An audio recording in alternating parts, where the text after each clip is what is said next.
Alright guys, we're back. Got 2005 Malibu Maxx. We're going to be changing the stock radio out to this touchscreen SoundStream radio. Uh, for those who thought this is an easy job, or a quick job I should say, like I did, it is not. So there's a lot of screws or bolts or whatever that you have to take out that I wasn't really prepared for. I thought it would be a quick uh, snap out and pop in job, but it's not. So, we gotta get these panels off here. The little wood grain trim that goes along the center of the dash, that pops out. We're gonna pop that out. We'll start with this one,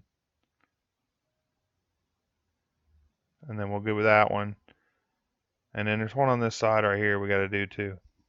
You just kind of pull it, and there it goes. It releases, and it'll be the same thing on these.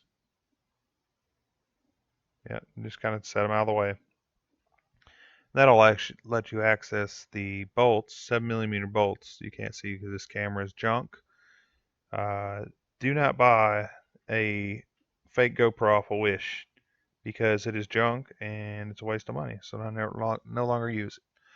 But we'll pull this panel off here if I can get it. And there it goes. Yep. Yep. Put it out the way. Put it to the side. Then there's some 7mm bolts right here that we take loose. So they can drop this kick panel or knee panel or whatever this panel is called underneath the steering wheel. There's some bolts at the bottom as well on both sides. And that will free up this side. So let's get this bolt out. We're using the drill. And we have the speed turned down that it'll just kind of, the torque turned down so it won't break any bolts.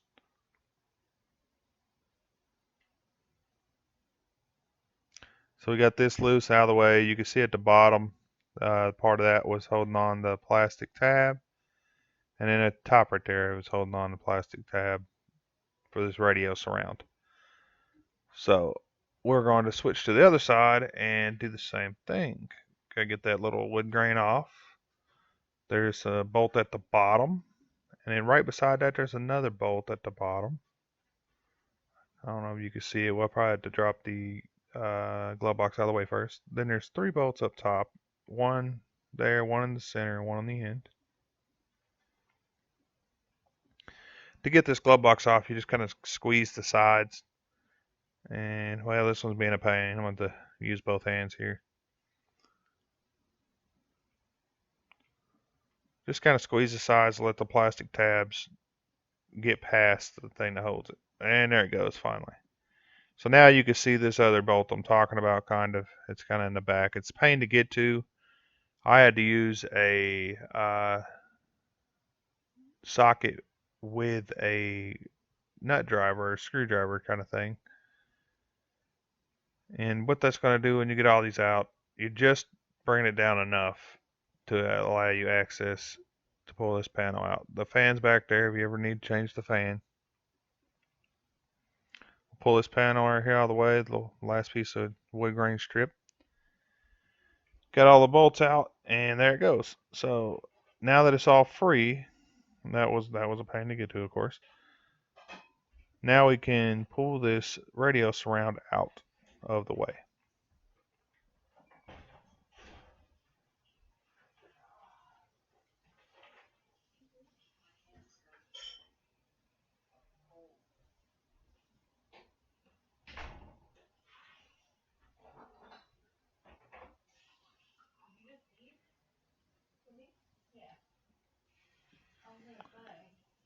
So at the top here is a hazard switch that you're going to need. I just set the camera down to get it real quick. But you got to squeeze the little plastic tabs on the side and let it pop out the back. And then you have these screws on the side. Now behind this radio, there is a tab that's holding it in, a little plastic tab. I'll show you guys what's a metal holder that holds the little plastic tab. that you had to push with your thumb to release it. Here's the harness, got it all soldered, heat shrinked, and electrical tape on it, ready to go. Bought it on eBay. Uh, when I put this harness together, I realized there is not an ignition source for power. There's constant power, but no ignition. So we will have to find an ignition source. I think I'm going to use the rear window switch because we don't use the rear window wiper anyway. So we're going to use the ignition power to that.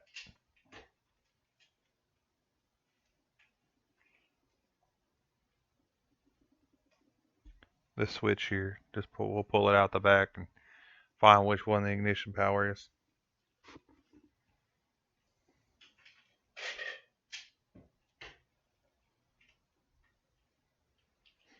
So we'll grab the um, drill with the 7mm socket.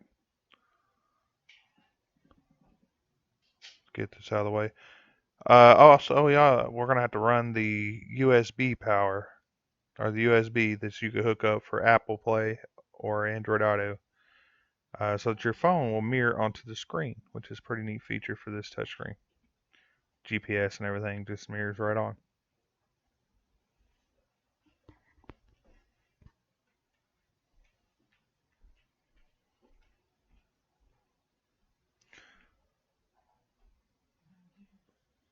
All right, we'll go ahead and take these bolts out here.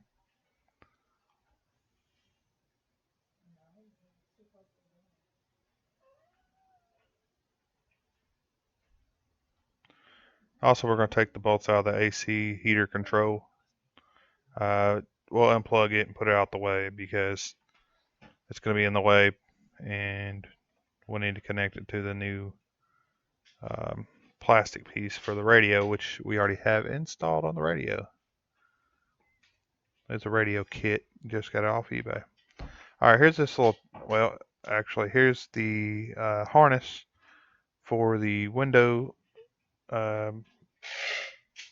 wiper in the back. Here's a harness for the heater AC control. And there's a heater AC control. We're just going to set to the side.